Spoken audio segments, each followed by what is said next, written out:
tanggal 22 Juli 2017 saat pertandingan Liga Pertama Persib melawan Persija di Stadion GBLA telah terjadi pengeroyokan, penganiayaan terhadap korban almarhum Riko 22 tahun yang sempat dirawat di Rumah Sakit Santo Yusuf. Setelah dirawat 5 hari kemudian meninggal dunia. Beberapa saat kemudian keluarga almarhum membuat laporan polisi. Setelah menerima laporan, maka penyidik melaksanakan olah TKP mencari saksi-saksi atas kejadian tersebut. Setelah itu kita bisa mengidentifikasi pelaku. Maka 2 hari yang lalu kita telah berhasil menangkap 5 orang pelaku, baik yang melakukan pengeroyokan terhadap korban almarhum Riko maupun yang melanggar Undang-Undang ITE, Undang-Undang Nomor 11 Tahun 2008. Pelaku atas nama FG, kemudian A, G, E, SL. Saat ini pelaku mempertanggungjawabkan perbuatannya diproses di Polres Tabes Bandung. Dari hasil pemeriksaan dan pengembangan dari penangkapan yang kita lakukan, kita telah berhasil menyita barang bukti berupa sepatu, kemudian topi, baju yang dikenakan.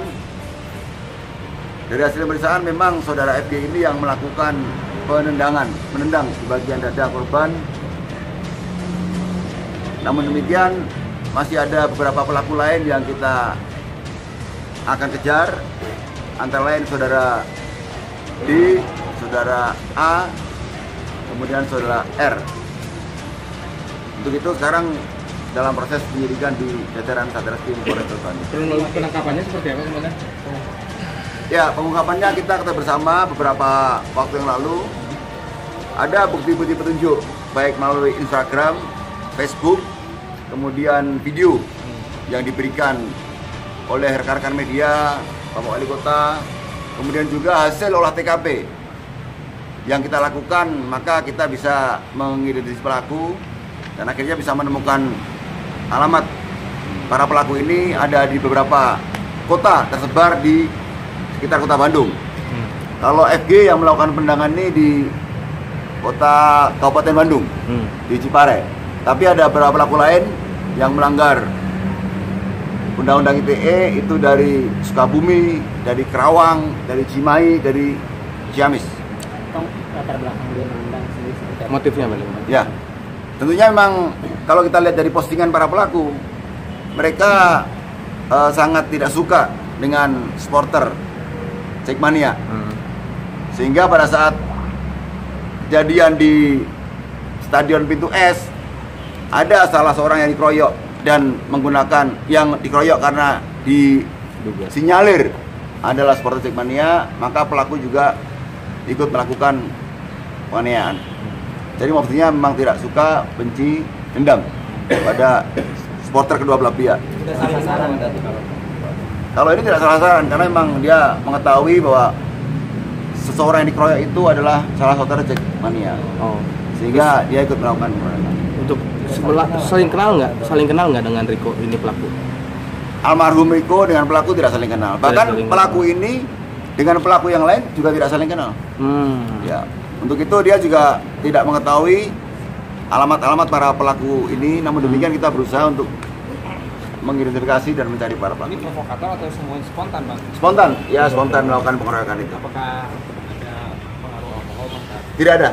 Hasil pemeriksaan tidak ada. Ini tadi pengeroyokan dan ITE-nya bisa dijelasin apa? Ya, karena setelah kejadian pertandingan sepak bola itu, setelah ada korban meninggal dunia, seperti ada kepuasan dari para pelaku ini, ini yang diungkapkan di postingan mereka di Facebook. Kepuasan, kebencian terhadap salah satu kelompok. Ini yang kita kenakan kepada Undang-Undang ITE pasal 45A.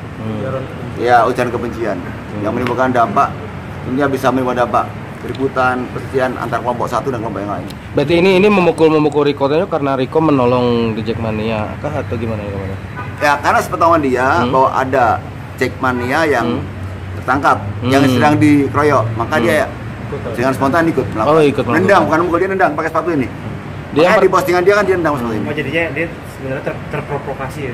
Ya, dia sebetulnya bersama-sama karena mengetahui ada salah satu orang yang disinyalir beda kelompok dengan dia, kemudian dikeroyok, dia ikut melakukan. Berarti pelaku pertamanya yang pertama untuk menendangnya belum. Nah, dia tidak tahu. Oh, tidak Ya, tahu. karena kan itu bergerak. Setelah korban tidak dari tempat duduknya, kemudian bergerak sampai ditolong ke pintu keluar. Itu tentunya ada beberapa orang yang selalu ikut melakukan pemukulan, pendengan dan Berdasarkan pengakuannya jauh nggak dia duduknya sama dengan waktu lokasi TKP-nya itu? kurang Agak tidak jauh terlalu nggak? jauh, Tidak terlalu jauh. ya sekitar 15 meter lah. 15 meter ya berarti. Berarti Jadi sekarang diduga pelakunya berarti Lebih dari 5 orang. Lebih dari Ya, 5 untuk itu kita sudah ketahui identitasnya, kita terbitkan DPO untuk melakukan pengejaran kepada para pelaku. ada yang di bawah umur apa? Kalau yang ITE ada di bawah umur. Ya, kalau ini pelaku yang melakukan pendangan umurnya 19 tahun. Bang, ini kan pasca kejadian baru sekitar sepekan ditangkap. Ya. Selama sepekan dia udah tahu dia dicari polisi atau seperti apa Bang? Dia melarikan diri atau gimana? Kenapa nih? Ya, Pak? dia berlindung. Dia setelah posting di Facebook dia, kemudian dia ada rasa ketakutan. Kemudian dia selalu bergerak dengan orang tuanya sampai ketangkap di rumahnya. Jadi ada Dia ada rasa takut. orang tuanya juga menyembunyikan yang gimana? Orang tuanya melindungi. Ya. Melindungi. Bahkan ada keinginan orang tuanya untuk menyerahkan kepada polisi, tapi kita sudah melakukan penangkapan terlebih dahulu. TPO ada berapa orang? DPO sementara 4 orang. Dia tahu ya Rikonya meninggal. Dia tahu nggak? Tahu. Ya. Oke, terima kasih.